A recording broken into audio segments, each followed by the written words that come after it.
السلام علیکم ورحمۃ اللہ۔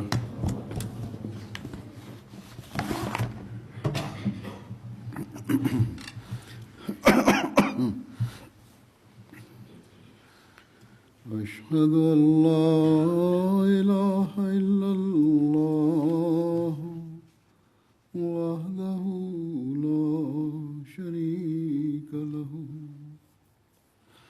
وأشهد أن محمدا عبده ورسوله أما بعد فأعوذ بالله من الشيطان الرجيم بسم الله الرحمن الرحيم الحمد لله رب العالمين الرحمن الرحيم مالك يوم الدين إياك نعبد وإياك نستعين اهدنا الصراط المستقيم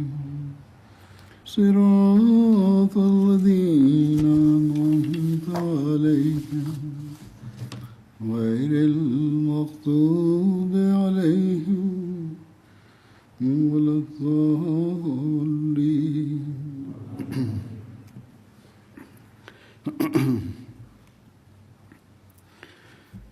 اس زمانے میں دنیا میں ہر طرف فتنہ و فساد برپا ہے۔ کہیں دین کے نام پر فساد برپا ہے تو کہیں دنیاوی طاقت اور برتری ثابت کرنے کے لیے فساد برپا ہے، کہیں غربت اور عمارت کے مقابلے کی وجہ سے فساد ہو رہا ہے، تو کہیں سیاسی جماعتوں کے حکومتی اختیارات سنبھالنے کے لیے فساد پیدا ہوا ہے، کہیں گھروں میں چھوٹی چھوٹی باتوں پر جھگڑے اور فساد ہیں، تو کہیں ایک دوسرے کے حق ادا نہ کرنے کی وجہ سے لڑائی جھگڑے اور فتنہ و فساد برپا ہو رہا ہے، کہیں نسلی برتری ثابت کرنے کے لیے فساد کی کوششیں کی جا رہی ہیں، تو کہیں اپنا حق لینے کے لیے غلط طریق اختیار کر کے فتنہ و فساد کی کوشش کی جا رہی ہے۔ غرض کہ جس پہلو سے بھی دیکھیں دنیا فتنہ و فساد میں گھری ہوئی ہے، نہ غریب اس سے محفوظ ہے، نہ امیر اس سے محفوظ ہے، نہ ترقی یافتہ ممالک اس سے محفوظ ہیں، نہ کم ترقی یافتہ یا ترقی پذیر ممالک اس سے محفوظ ہیں۔ گویا کہ انسان جو اپنے آپ کو اس زمانے میں بڑا ترقی یافتہ سمجھ رہا ہے، یہ سمجھتا ہے کہ یہ علم اور عقل اور روشنی کا زمانہ ہے، حقیقت میں اندھیروں میں ڈوبا ہوا ہے۔ خدا تعالیٰ کو بھول کر دنیا کی تلاش اور اسے ہی اپنا معبود سمجھ کر، اسے ہی اپنا رب سمجھ کر تباہی کے گڑھے کی طرف بڑھ رہا ہے، بلکہ اس کے قریب پہنچ چکا ہے۔ ایسے حالات میں غیر مسلم دنیا کی چکا چوند میں ڈوبنا تو کچھ حد تک انسان سمجھ سکتا ہے، کیونکہ ان کے دین میں تو بگاڑ پیدا ہو چکا ہے۔ ان کو اللہ تعالیٰ کی طرف رہنمائی کرنے کے لیے ان کا دین جامع اور مکمل حل پیش نہیں کرتا، لیکن مسلمانوں پر حیرت ہے جن کے پاس ایک جامع اور مکمل کتاب اپنی اصلی حالت میں موجود ہے، اور پھر خدا تعالیٰ نے اپنے وعدے کے مطابق اس زمانے کے امام کو بھیجا ہے، جس نے علماء کے آپس کے اختلافات کی وجہ سے قرآن کریم کی تفسیروں میں یا دین میں جو اختلافات اور غلط رنگ پیدا کر دیا تھا اس کی اصلاح کرنی تھی، لیکن بجائے اس کے کہ مسلمان خدا تعالیٰ کے بھیجے ہوئے اس فرستادے کی بات سنیں اور اس بات کی طرف آئیں جو اختلافات اور فسادات کو ختم کرنے والی بات ہے، مسلمانوں کی اکثریت دین کے نام پر فساد پیدا کرنے والے علماء کے پیچھے چل پڑی ہے، اور ان کے پیچھے چل کر اللہ تعالیٰ کی طرف سے بھیجے ہوئے کی بات سننے کے لیے تیار نہیں ہے۔ اللہ تعالیٰ نے تو دنیا کے فساد کو ختم کرنے کے لیے اور آپس میں محبت اور بھائی چارہ پیدا کرنے کے لیے اور خدا تعالیٰ کے پہچاننے کے لیے ایک انتظام کیا تھا، لیکن مسلمان اس پر توجہ دینے کے لیے تیار نہیں، اور یہی وجہ ہے کہ مسلمان دنیا اس وقت سب سے زیادہ فسادوں کی نظر ہو رہی ہے۔ ان کے دینی اور دنیاوی رہنما انہیں اندھیروں میں دھکیل رہے ہیں، اور آپس میں ایک ہی ملک کے رہنے والے شہری ایک دوسرے کے خون کے پیاسے ہو رہے ہیں، اور اس بات سے فائدہ اٹھاتے ہوئے بیرونی دنیا، خاص طور پر غیر مسلم طاقتیں مسلمانوں کے گروہوں کو لڑانے اور اپنے مفادات حاصل کرنے کے لیے جنگی ساز و سامان بھی دے رہی ہیں اور فوجی مدد بھی دے رہی ہیں۔ بس یہ ایک بہت بڑا المیہ ہے، اور یہ حالت جہاں ہمیں اپنے لیے جنہوں نے حضرت مسیح علیہ الصلوۃ والسلام کو ماننا ہے اور دوسرے مسلمانوں کے لیے، عامۃ المسلمین کے لیے جنہوں نے نہیں مانا، ان کے لیے دعاؤں کی طرف متوجہ کرنے والی ہونی چاہیے، وہاں ہمیں اس بات کی بھی ضرورت ہے، اس طرف توجہ کی بھی ضرورت ہے کہ اپنی عملی حالتوں کو ویسا بنائیں، اپنی روحانی حالتوں کو ویسا بنائیں جیسا حضرت مسیح علیہ الصلوۃ والسلام ہمیں دیکھنا چاہتے ہیں۔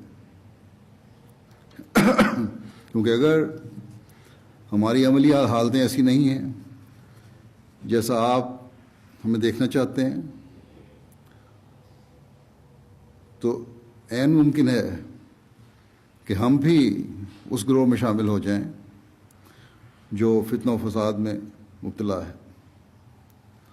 حضرت مسیح علیہ السلام نے مسلسل اور بار بار اپنی جماعت کے افراد کو نصیحت فرمائی کہ تمہاری حالتیں بیعت کے بعد کیسی ہونی چاہیے، اس کے لیے تم نے کیا طریقے اختیار کرنے ہیں یا کرنے چاہیے۔ حضرت مسیح علیہ السلام کے بعض اقتباسات اس وقت میں پیش کروں گا جو ان باتوں کو طرف توجہ دلاتے ہیں، اس لیے ہمیں ان کو غور سے سننا چاہیے۔ یہ نہ سمجھیں کہ پہلے بھی کئی مرتبہ سن چکے ہیں یا پڑھ چکے ہیں، پڑھ کے اور سن کے بھی بھول جاتے ہیں۔ جس تواتر اور جس طرح مختلف پیرائے میں حضرت مسیح علیہ السلام نے یہ باتیں بیان کی ہیں اور سالوں میں پھیلی ہوئی مجالس میں بار بار جماعت کو اپنی حالتوں کے بہتر کرنے کی تلقین کی ہے، یہ اس بات کا اظہار ہے کہ اپنی جماعت کی فکر کس قدر فکر تھی آپ کو کہ کہیں وہ اپنے مقصد کو بھول نہ جائیں، کہیں بیعت کے بعد پھر ان میں بگاڑ نہ پیدا ہو جائے، پھر وہ اندھیرے کی طرف نہ بڑھنے شروع ہو جائے۔ ایک جگہ آپ فرماتے ہیں کہ ہماری جماعت کے لیے ضروری ہے کہ اس پرآشوب زمانے میں، جب کہ ہر طرف ضلالت، غفلت اور گمراہی کی ہوا چل رہی ہے، تقوی اختیار کریں۔ دنیا کا یہ حال ہے کہ اللہ تعالیٰ کے احکام کی عظمت نہیں ہے، حقوق اور وصایا کی پرواہ نہیں ہے، نہ یہ پتہ ہے کہ ہمارے کیا حق ہیں اور کس طرح ہم نے ادا کرنے ہیں، نہ ان باتوں کی پرواہ ہے جس کی وہ کو تلقین کی گئی تھی یا جس کی خود وہ وصیت کرتے ہیں یا ان کو وصیت کی گئی۔ دنیا اور اس کے کاموں میں حد سے زیادہ انہماک ہے۔ ذرا سا نقصان دنیا کا ہوتا دیکھ کر دین کے حصے کو ترک کر دیتے ہیں اور اللہ تعالیٰ کے حقوق ضائع کر دیتے ہیں، جیسے کہ یہ سب باتیں مقدمہ بازیوں اور شرکاء کے ساتھ تقسیم میں دیکھی جاتی ہیں۔ لالچ کی نیت سے ایک دوسرے سے پیش آتے ہیں، نفسانی جذبات کے مقابلے میں بہت کمزور واقع ہوئے ہیں۔ ذرا سی بات ہوئی تو نفسانی جذبات غالب آ گئے، اس وقت تک کہ خدا نے ان کو کمزور کر رکھا ہے، گناہ کی جرت نہیں کرتے۔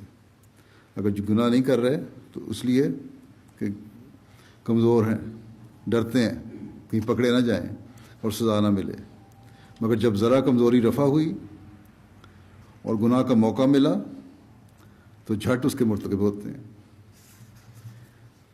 فرمایا کہ آج اس زمانے میں ہر ایک جگہ تلاش کر لو تو یہی پتہ ملے گا کہ گویا سچا تقوی اٹھ گیا ہوا ہے اور سچا ایمان بالکل نہیں ہے، لیکن چونکہ خدا تعالیٰ کو منظور ہے کہ ان کے سچے تقوی اور ایمان کا تخم ہرگز ضائع نہ کرے، جب دیکھتا ہے کہ فصل بالکل تباہ ہونے پر آتی ہے اور فصل پیدا کر دیتا ہے، ایک نسل خراب ہو رہی ہے، ایک فصل خراب ہو رہی ہے اور فصل پیدا کر دیتا ہے۔ یہاں مراد یہ ہے کہ اگر ایک نسل تباہ ہوگی یا کچھ لوگ تباہ ہوں گے یا ایک قوم تباہ ہوگی تو اور قومیں پیدا کر دے گا اور پیدا کر دیتا ہے۔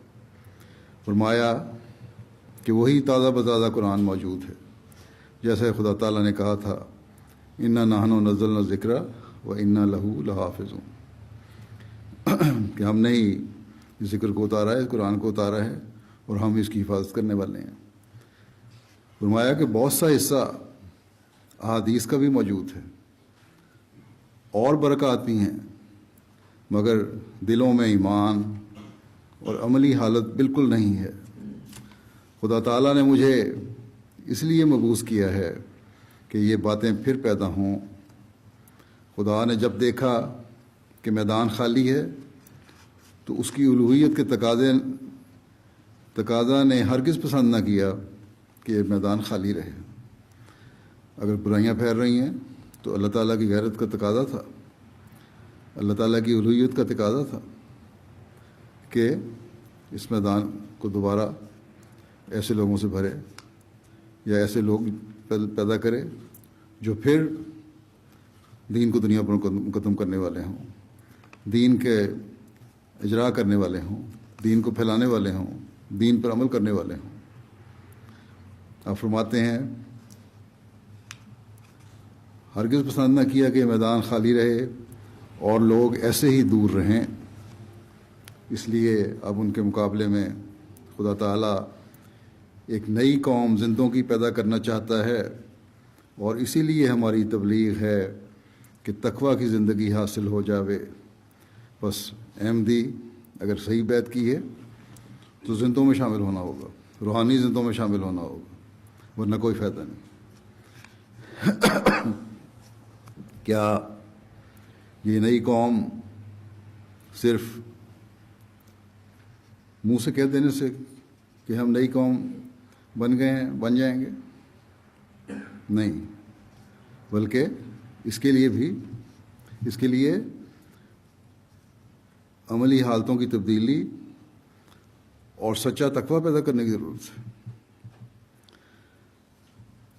تبھی ہم وہ نئی قوم بن سکتے ہیں جو اسلام کی حقیقت کو سمجھنے والی ہے۔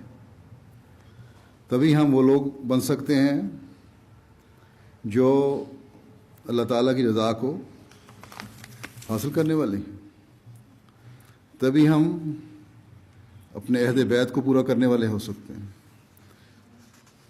اسلام کی حقیقت کیا ہے اور اسے ہم کس طرح حاصل کر سکتے ہیں، اس بارے میں حضرت مسیح علیہ السلام فرماتے ہیں کہ اسلام اللہ تعالیٰ کے تمام تصرفات کے نیچے آ جانے کا نام ہے،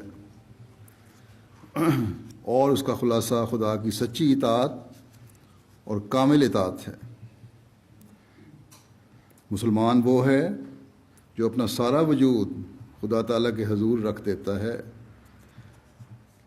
بدون کسی امید پاداش کے، بغیر کسی امید کے، بغیر کسی انعام کے اللہ تعالیٰ کی رضا کو حاصل کرنا چاہتا ہے۔ من اسلم وجہہ للہ وہو محسن، یعنی مسلمان وہ ہے جو اپنی تمام وجود کو اللہ تعالیٰ کی رضا حاصل کرنے کے لیے وقف کر دے اور سپرد کر دے، اور اعتقادی اور عملی طور پر اس کا مقصود اور غرض اللہ تعالیٰ ہی کی رضا اور خوشنودی ہو، اور تمام نیکیاں اور اعمال حسنہ جو اس سے صادر ہوئے ہوں وہ مشقت اور مشکل راہ سے نہ ہوں، بلکہ ان میں ایک لذت اور حلاوت کی کوشش ہو۔ اگر کوئی نیکیاں کرنی ہیں، اللہ تعالیٰ کے حکموں پر عمل کر رہے ہیں، تو اس لیے نہیں کہ بڑا بوجھ پڑ گیا ہمارے پہ، بلکہ ہر نیک کام کرنے میں ایک لذت اور آنا چاہیے، ایک مزہ آنا چاہیے، انسان کو خوش دلی سے کرنا چاہیے۔ فرمایا کہ جو ہر قسم کی تکلیف کو راحت سے تبدیل کر دے۔ حقیقی مسلمان فرماتے ہیں، حقیقی مسلمان اللہ تعالیٰ سے پیار کرتا ہے، یہ کہہ کر اور مان کر کہ وہ میرا محبوب و مولا، پیدا کرنے والا اور محسن ہے، اس لیے اس کے آستانہ پر سر رکھ دیتا ہے۔ سچے مسلمان کو اگر کہا جاوے کہ ان نہ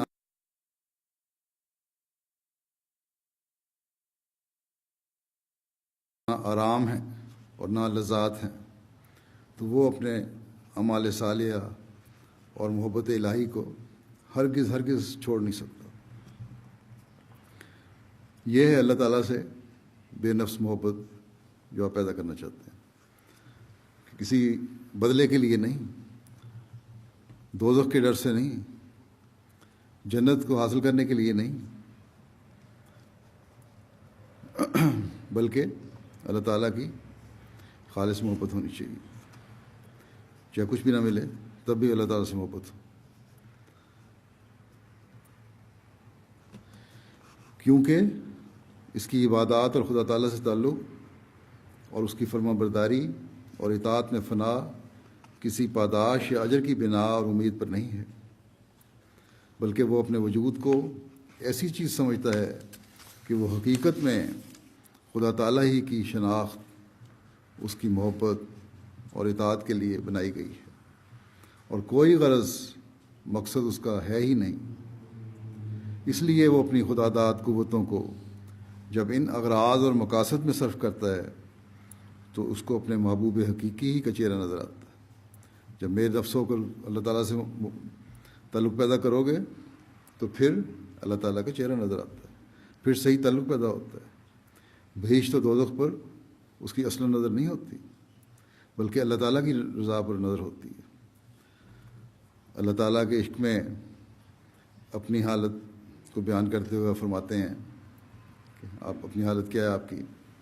کہتے ہیں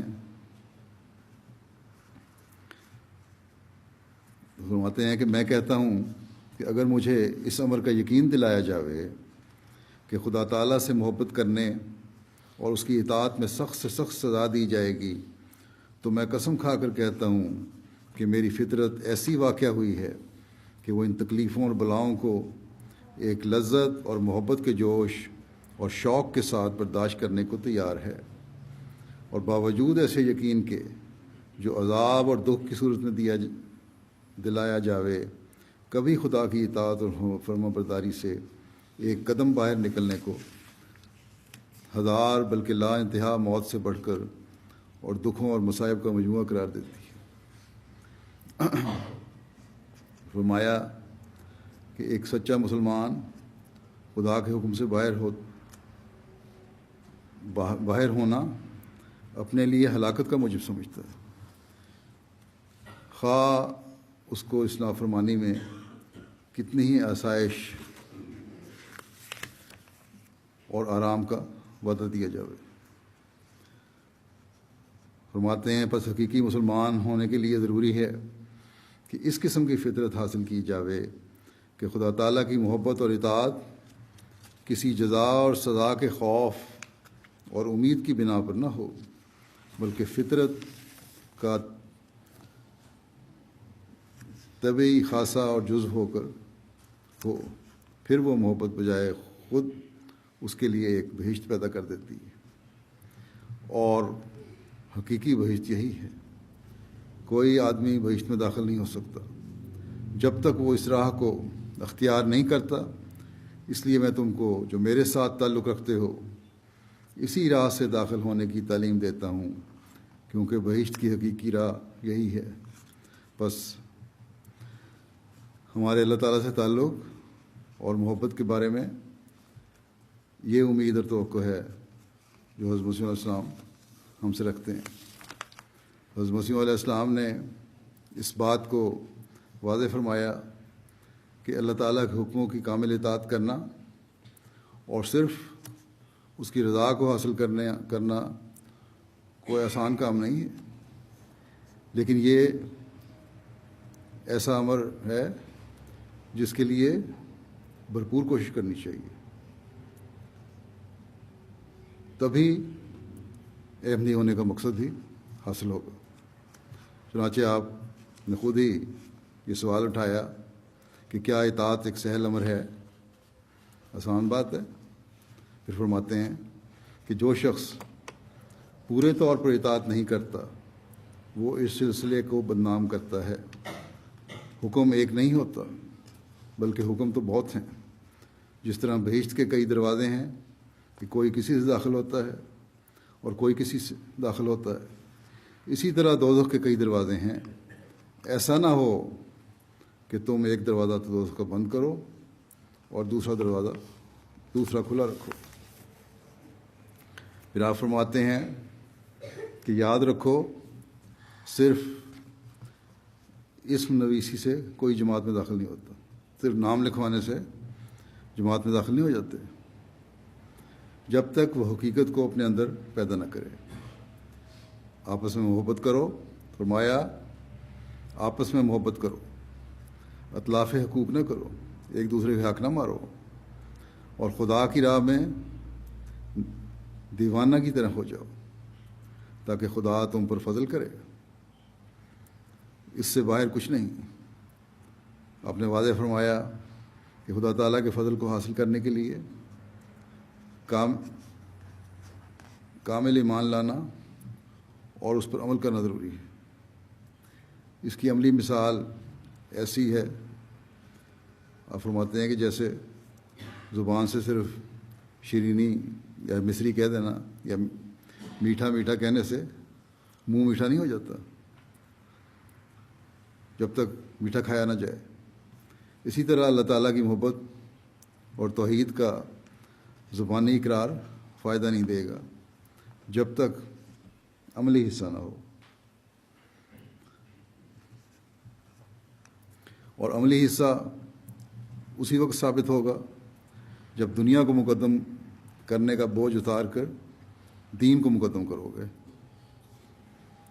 آپ نے فرمایا کہ ہماری جماعت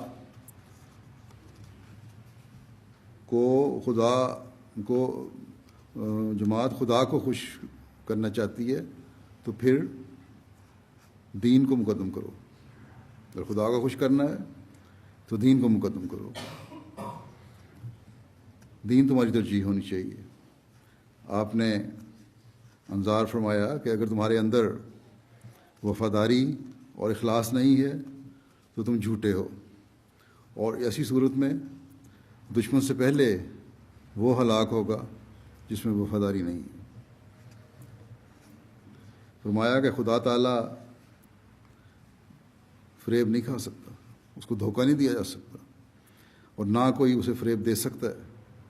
اس لیے ضروری ہے کہ تم سچا اخلاص اور صدق پیدا کرو۔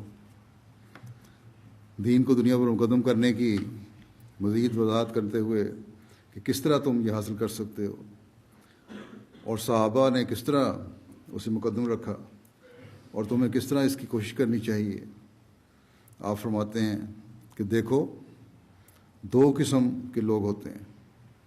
ایک تو وہ جو اسلام قبول کر کے دنیا کے کاروبار اور تجارتوں میں مصروف ہو جاتے ہیں، شیطان ان کے سر پر سوار ہو جاتا ہے۔ فرمایا کہ میرا یہ مطلب نہیں کہ تجارت کرنی منع ہے یا دنیاوی کام کرنا منع ہے، نہیں، صحابہ تجارتیں بھی کرتے تھے مگر وہ دین کو دنیا پر مقدم رکھتے تھے۔ انہوں نے اسلام قبول کیا تو اسلام کے متعلق سچا علم جو یقین سے ان کے دلوں کو لبریز کر دے انہوں نے حاصل کیا۔ یہی وجہ تھی کہ وہ کسی میدان میں شیطان کے حملے سے نہیں ڈگمگائے، شیطان ان پر حملہ آور نہیں ہو سکا، شیطان ان پر قابو نہیں پا سکا۔ دنیاوی کام بھی کرتے تھے لیکن اللہ تعالیٰ ہمیشہ یاد رہتا تھا۔ کوئی امر ان کو سچائی کے اظہار سے نہیں روک سکا۔ آپ نے فرمایا میرا مطلب اس سے صرف یہ ہے کہ جو بالکل دنیا ہی کے بندے اور غلام ہو جاتے ہیں وہ یا دنیا کے پرستار ہو جاتے ہیں، ایسے لوگوں پر شیطان اپنا غلبہ اور قابو پا لیتا ہے۔ وہ سرے اور دوسرے وہ لوگ ہوتے ہیں جو دین کی ترقی کی فکر میں ہوتے جاتے ہیں۔ یہ وہ گروہ ہوتا ہے جو حزب اللہ کہلاتا ہے اور جو شیطان اور اس کے لشکر پر فتح پاتا ہے۔ مال چونکہ تجارت سے بڑھتا ہے، اس لیے خدا تعالیٰ نے بھی طلب دین اور ترقی دین کی خواہش کو ایک تجارت ہی قرار دیا ہے۔ چنانچہ فرمایا ہے هل ادلکم علی تجارت تنجیکم من عذاب علیم،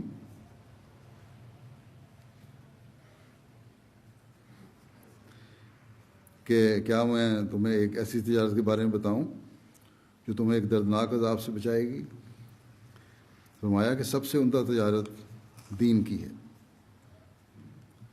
جو دردناک عذاب سے نجات دیتی ہے۔ بس میں بھی خدا تعالیٰ کے انہی الفاظ میں تمہیں یہ کہتا ہوں کہ هل ادلکم علی تجارت تنجیکم من عذاب علیم۔ فرمایا کہ میں زیادہ امید ان پر کرتا ہوں جو دینی ترقی اور شوق کو کم نہیں کرتے۔ جو اس شوق کو کم کرتے ہیں مجھے اندیشہ ہوتا ہے کہ شیطان ان پر قابو نہ پا لے، یعنی جن میں مستقل مزاجی نہیں ہے تو پھر دین دنیا پر مقدم نہیں رہ سکتا، پھر سستیاں بھی شروع ہو جاتی ہیں اور پھر آہستہ آہستہ انسان شیطان کے قبضے میں چلا جاتا ہے۔ فرمایا کہ اس لیے کبھی سست نہیں ہونا چاہیے، ہر امر کو جو سمجھ میں نہ آئے پوچھنا چاہیے تاکہ معرفت میں زیادت ہو۔ پوچھنا حرام نہیں ہے، یہ بحیثیت انکار کے بھی پوچھنا چاہیے۔ اور کسی بات کو نہیں کوئی مانتا، غیر ہیں، ان کو تبلیغ کی جائیے۔ انصاف کا تقاضا یہ ہے کہ وہ بھی پوچھیں، اور عملی ترقی کے لیے بھی ایک مومن جو ہے اس کو عملی ترقی اگر کرنی ہے تو علم حاصل کرنا چاہیے اور سوال پوچھنے چاہیے۔ جو علمی ترقی چاہتا ہے اس کو چاہیے فرمایا کہ جو علمی ترقی چاہتا ہے اس کو چاہیے کہ قرآن شریف کو غور سے پڑھے، جہاں سمجھ نہ آئے دریافت کریں، اگر بعض معارف سمجھ نہ سکے تو دوسروں سے دریافت کر کے فائدہ پہنچائے۔ فرمایا کہ قرآن شریف ایک دینی سمندر ہے جس کی تہہ میں بڑے بڑے نایاب اور بے بہا گوہر موجود ہیں۔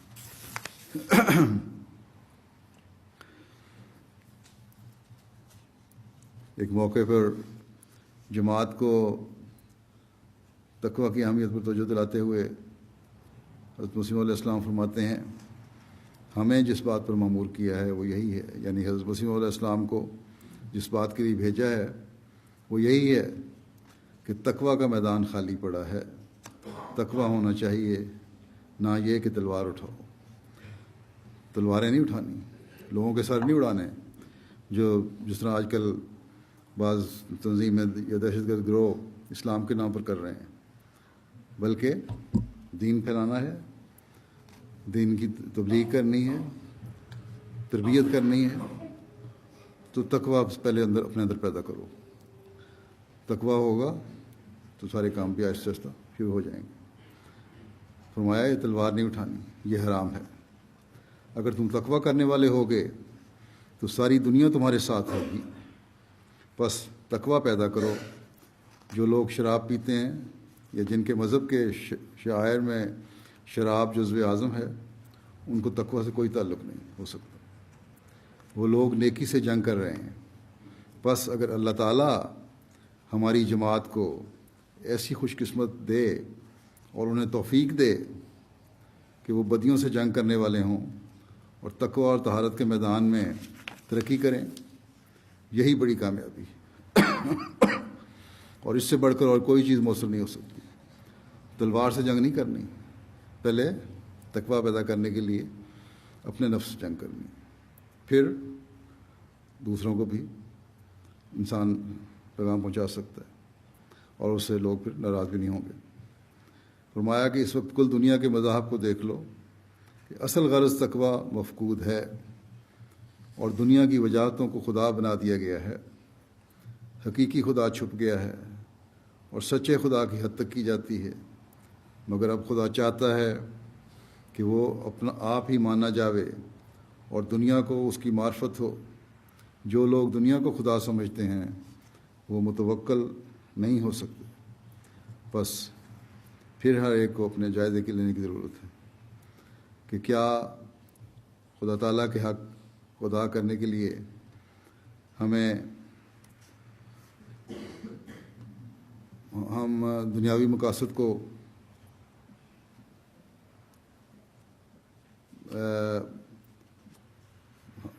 حاصل کرنے کی کوشش تو نہیں کر رہے، کچھ تو نہیں، دنیاوی مقاصد کی طرف زیادہ توجہ تو نہیں ہماری۔ اگر حق خدا تعالیٰ کا ادا کرنا ہے تو پھر دین کو مقدم کرنا ہوگا اور دنیاوی مقاصد کو پس پش ڈالنا ہوگا۔ بس یہ ہم نے دیکھنا ہے کہ ہم دین کو مقدم کر رہے ہیں یا دنیا ہمارے دین پر غالب آ رہی ہے۔ تقویٰ میں ہم بڑھ رہے ہیں یا تقویٰ کی کمی ہو رہی ہے؟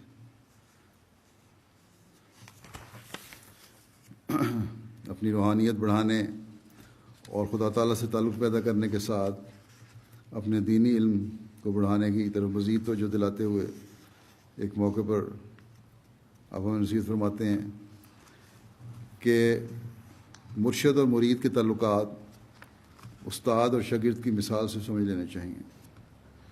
جیسے شاگرد استاد سے فائدہ اٹھاتا ہے، اسی طرح مرید اپنے مرشد سے، لیکن شاگرد کو اگر استاد سے تعلق تو رکھے مگر اپنی تعلیم میں قدم آگے نہ بڑھائے تو فائدہ نہیں اٹھا سکتا۔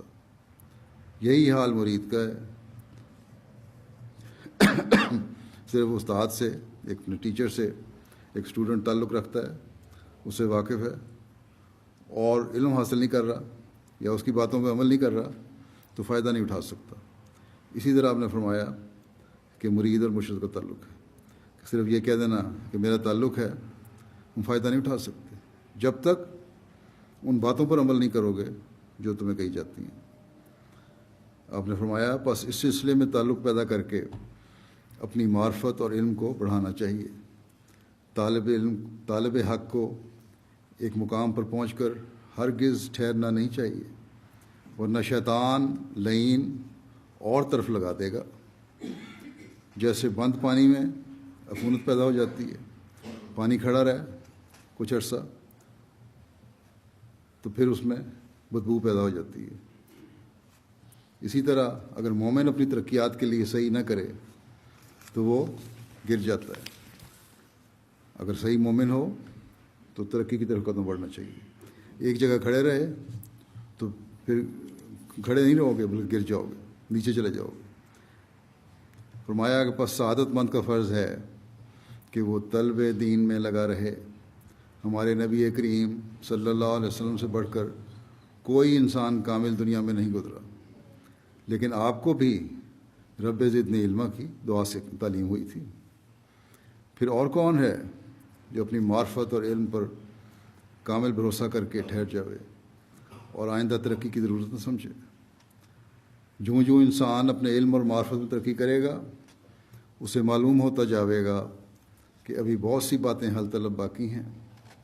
بعض امور کو وہ ابتدائی نگاہ میں اس بچے کی طرح جو اقلیدس کے اشکال کو محض بےہودہ سمجھتا ہے، بالکل بےہودہ سمجھتے تھے،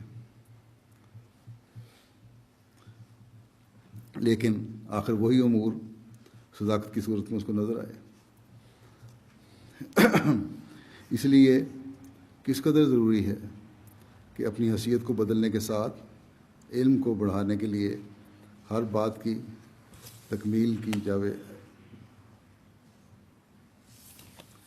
تم نے بہت ہی بےہودہ باتوں کو چھوڑ کر اس سلسلے کو قبول کیا ہے۔ فرماتے ہیں بہت ساری بےہودہ باتوں کو چھوڑ کر اس سلسلے کو قبول کیا ہے۔ اگر تم اس کی بابت پورا علم اور بصیرت حاصل نہیں کرو گے تو اس سے تمہیں کیا فائدہ ہوا؟ یہ کوئی فائدہ نہیں کہ ہم نے بیعت کر لی، احمدی ہو گئے، یہاں پیدائشی احمدی ہیں۔ جب تک خود علم نہیں حاصل کرو گے، اپنے علم کو نہیں بڑھاؤ گے، دینی علم کو نہیں بڑھاؤ گے، نہ پیدائشی احمدی ہونا کو فائدہ دے گا، نہ خود بیعت کرنا کو فائدہ دے گا۔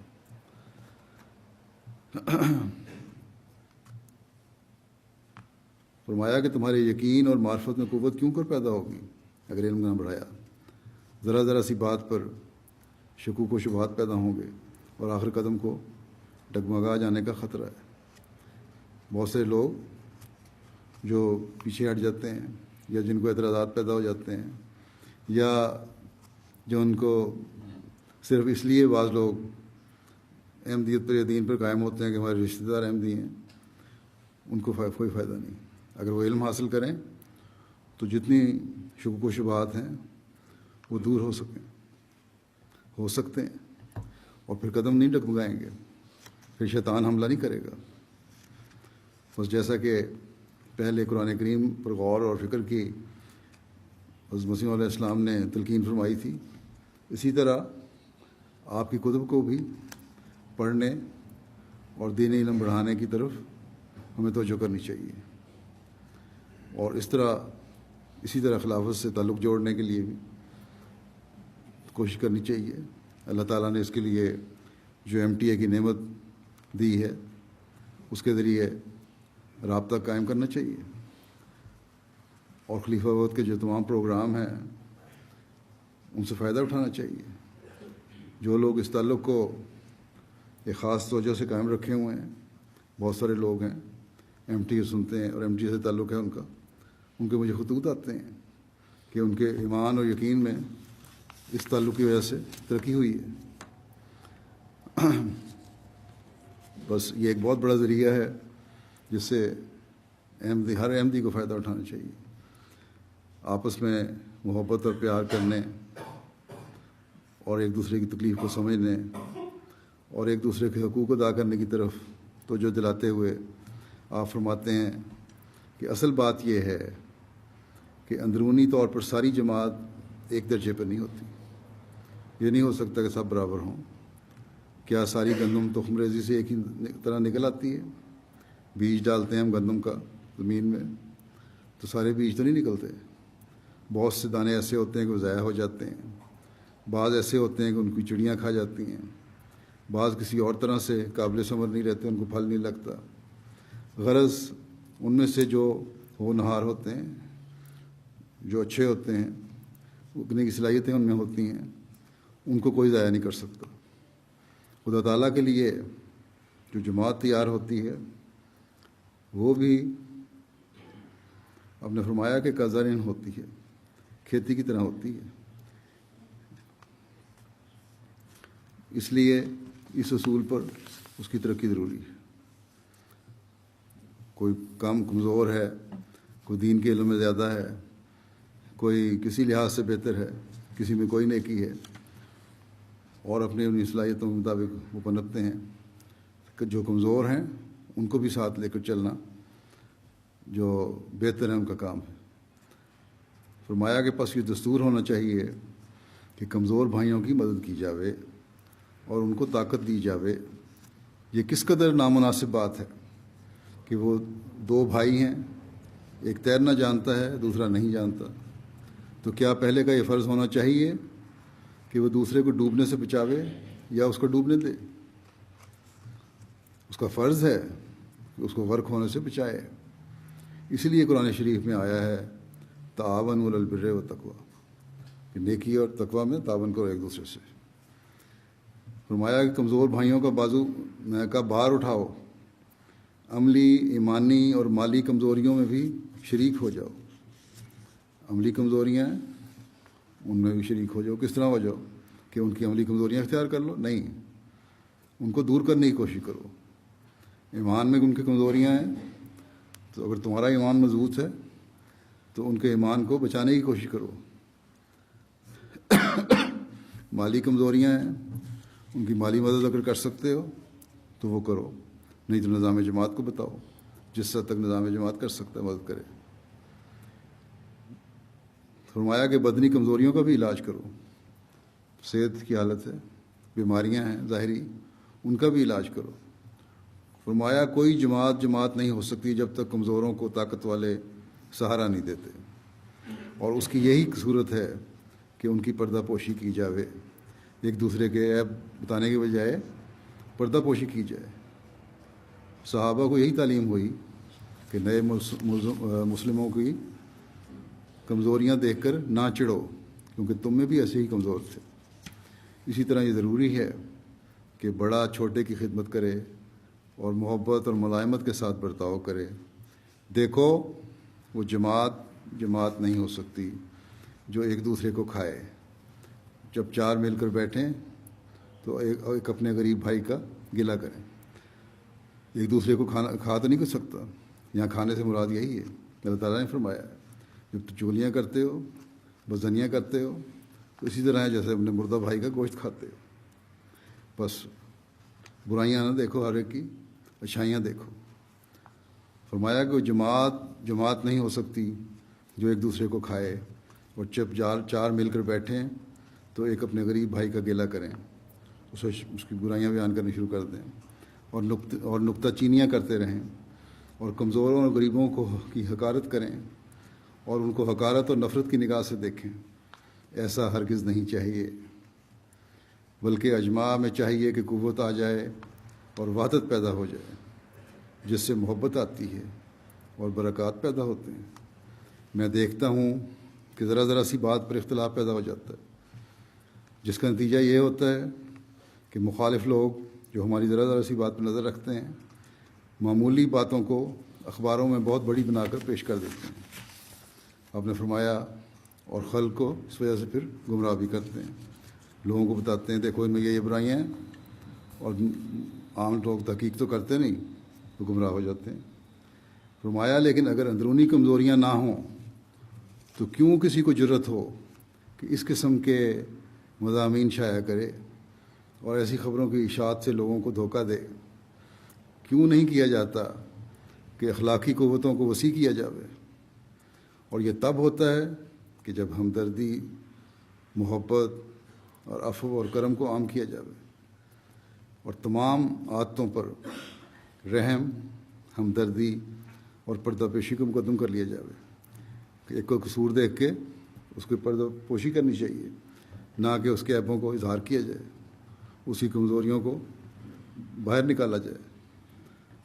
یا عجیب رواج پیدا ہو گئے ہیں آج کل، اب لوگ خاوند بھی ایک دوسری کمزوریاں ظاہر کرنے لگ گئے ہیں اور اس کی ریکارڈنگ کرنی شروع کر دیتے ہیں۔ ذرا سی بات پر ایسی سخت فرمایا کہ ذرا سی بات پر ایسی سخت گرفتیں نہیں ہونی چاہیے جو دل شکنی اور رنج کا موجب ہوتی ہیں۔ پھر بھائی چارے اور ہمدردی کی نصیحت فرماتے ہوئے آپ مزید فرماتے ہیں کہ ہماری جماعت کو سرسبزی نہیں آئے گی جب تک وہ آپس میں سچی ہمدردی نہ کریں۔ اگر پھلنا پھولنا ہے تو پھر آپس میں سچی ہمدردی ہونی چاہیے۔ جو پوری طاقت دی گئی ہے وہ کمزور سے محبت کرے، جس کو بھی طاقت دی گئی ہے وہ کمزور سے محبت کرے۔ میں جو یہ سنتا ہوں، فرماتے ہیں کہ میں جو یہ سنتا ہوں کہ کوئی کسی کی لغزش دیکھتا ہے تو وہ اس سے اخلاق سے پیش نہیں آتا بلکہ نفرت اور کراہت سے پیش آتا ہے، حالانکہ چاہیے تو یہ کہ اس کے لیے دعا کرے، محبت کرے اور اسے نرمی اور اخلاق سے سمجھائے، مگر بجائے اس کے کینے میں زیادہ ہو جاتا ہے۔ اگر عفو نہ کیا جائے، ہمدردی نہ کی جائے، اس طرح پر بگڑتے بگڑتے انجام بد ہو جاتا ہے۔ فرمایا کہ خدا تعالیٰ کو یہ منظور نہیں یہ حرکتیں۔ جماعت تب بنتی ہے کہ بعض کی ہمدردی کرے، پردہ پوشی کی جاوے۔ جب یہ حالت پیدا ہو تب ایک وجود ہو کر ایک دوسرے کے جوارے ہو جاتے ہیں اور اپنے تئیں حقیقی بھائی سے بڑھ کر سمجھتے ہیں۔ ایک شخص کا بیٹا ہو اور اس سے کوئی قصور سرزد ہو تو اس کی پردہ پوشی کی جاتی ہے، اس کو الگ سمجھایا جاتا ہے۔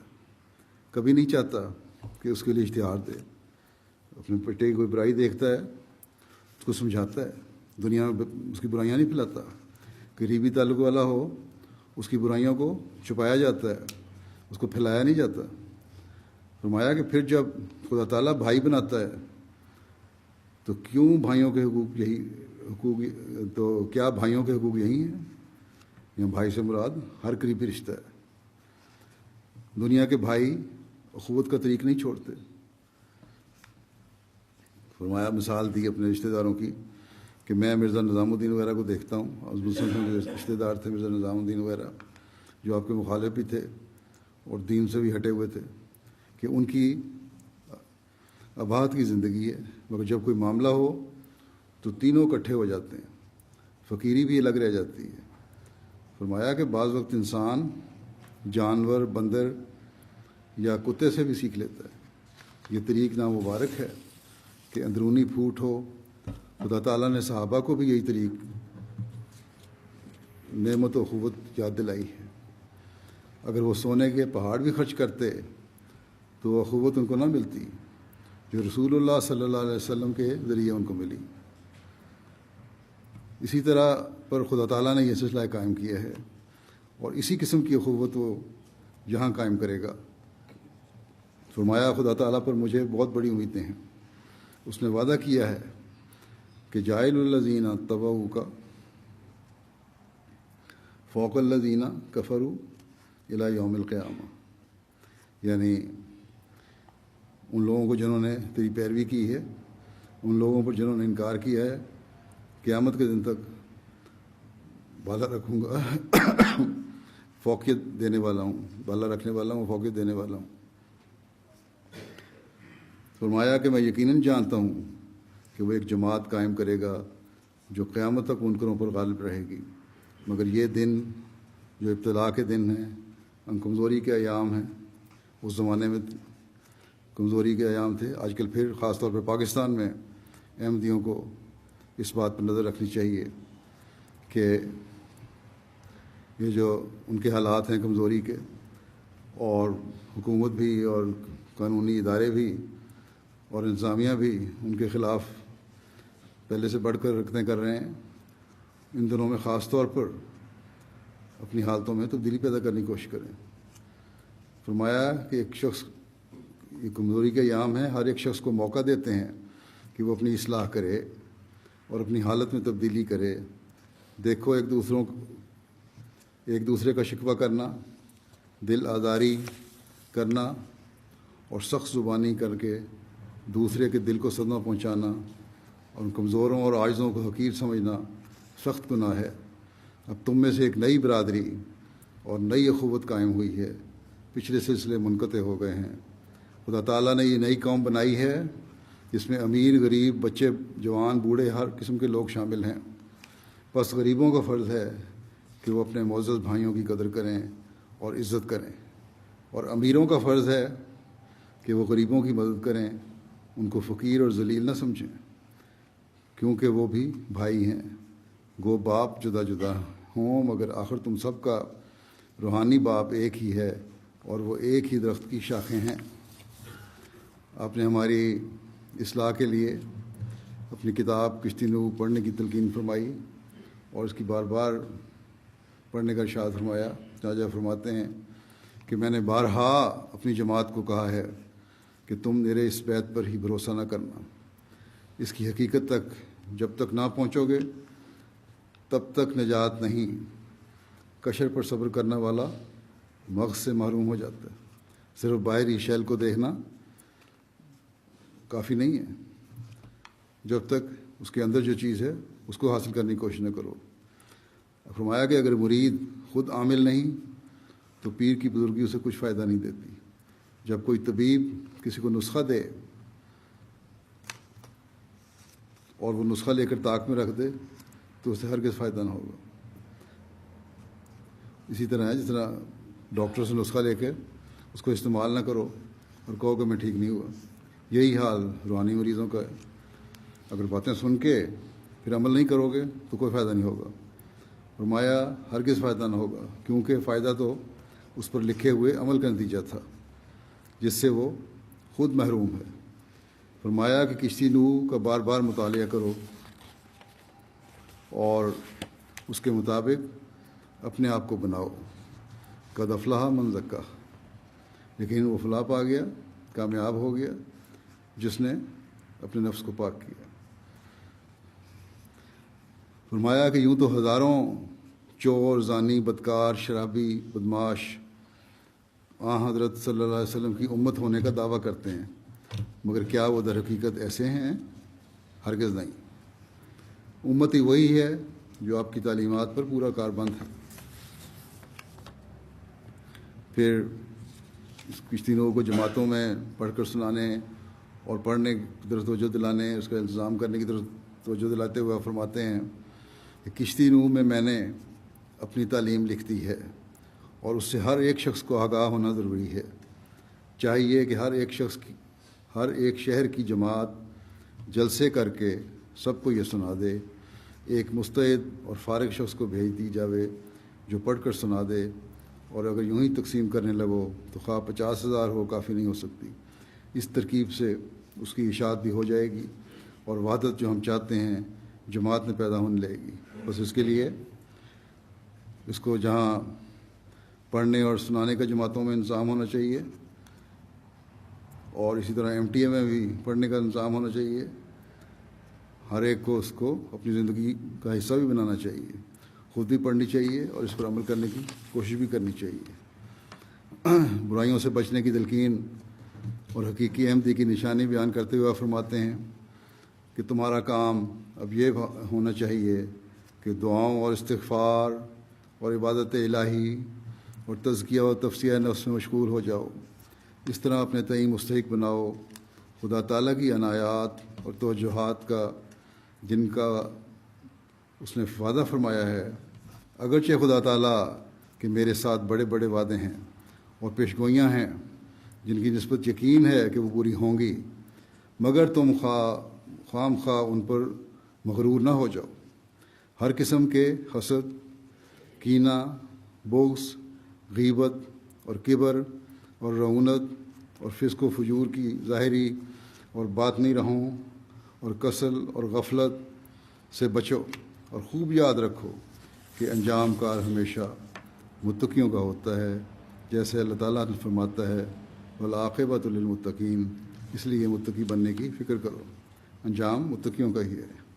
اللہ تعالیٰ ہمیں حقیقی احمدی بننے اور آپ کی تعلیمات پر چلنے کی توفیق عطا فرمائے. خدا تعالیٰ کا حق ادا کرنے والے بھی ہوں اور اس کی رضا کو حاصل کرنے والے بھی ہوں. اپنی عملی اصلاح کرنے والے بھی ہوں, اپنے علم میں اضافے کی طرف توجہ دینے والے بھی ہوں, اور اللہ تعالیٰ کے بندوں کے حقوق ادا کرنے والے بھی ہوں.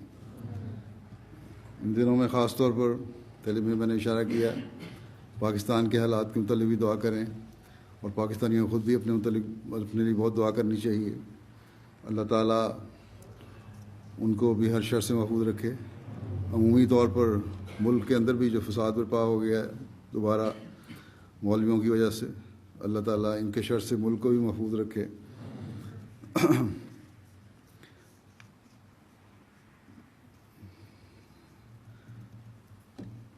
عام طور پر دنیا کے لیے بھی دعا کریں. بڑی تیزی سے یہ اب جنگ کی طرف بڑھ رہے ہیں. روس اور امریکہ دونوں طرف تیاریوں میں مصروف ہیں, اور اصل میں تو یہ اپنی برتری ثابت کرنا چاہتے ہیں, اور نام یہ ہے کہ ہم مظلوموں کا حق دلوانا چاہتے ہیں. اصل میں تو یہ مظلوموں کا حق دلوانے کے نام پر, جس میں مسلمان ممالک شامل ہیں, مسلمان ملکوں کو تباہ کرنا چاہتے ہیں. بس اللہ تعالیٰ مسلمانوں کو بھی عقل دے, اور یہ ان لوگوں سے مدد حاصل کرنے کے بجائے خود اپنے فیصلے کرنے والے ہوں, اپنے عوام کے حقوق ادا کرنے والے ہوں, عوام اپنے حکومت کے حق ادا کرنے والی ہو. اور یہ دہشت گرد گروپ جو اسلام کے نام پر حرکتیں کر رہے ہیں, اللہ تعالیٰ ان کی بھی پکڑ کرے اور دونوں فریقوں کو عقل اور سمجھ دے.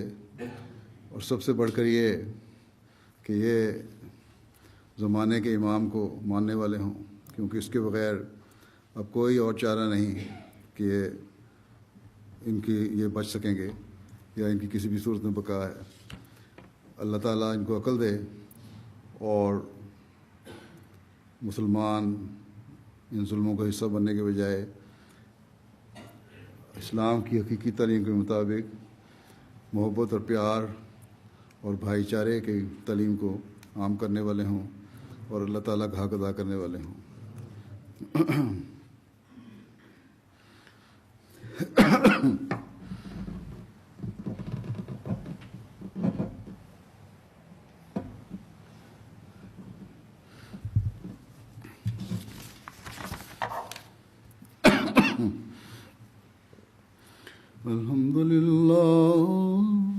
الحمد لله نحمده ونستعينه ونستغفره ونؤمن به ونتوكل عليه ونعوذ بالله من شرور أنفسنا ومن سيئات أعمالنا.